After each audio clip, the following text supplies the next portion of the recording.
આજે આપણે વાત કરીશું પ્રાકૃતિક ખેતીમાં મિક્સ પાક પદ્ધતિ, જેમાં આપણે આ રજકો છે જેને ગદપ કહે છે, તેમાં આપણે પારીએ રાજગરો વાવ્યો છે.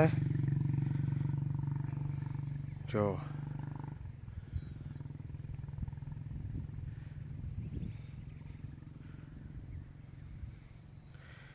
આ રજકો છે, એનો કલર જોવો તમે.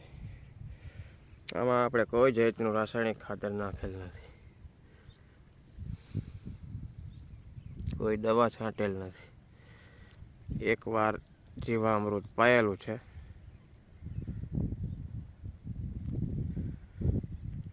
અને પાણ આપેલ છે.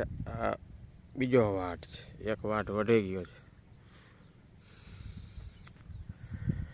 મિશ્ર પાક પદ્ધતિ કરવાથી રાજગરાને યુરિયાની જરૂર પડે, પણ રજકો છે તેને નાઇટ્રોજન પૂર્વ આપી દે છે.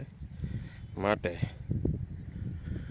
આ રાજગરો છે તે 5 મણ થાય, જે 1500 રૂપિયાનો ઘરે બેઠા વેચાઈ જાય મણ, 20 કિલોના ભાવ.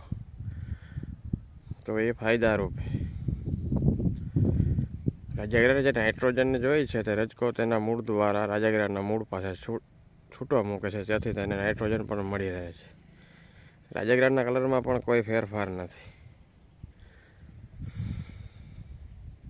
માટે પ્રાકૃતિક ખેતી અપનાવવી જોઈએ, જેથી કરીને જમીન આપણી જળવાઈ રહે જેમ છે તેમ, અને ફળદાવ રહે.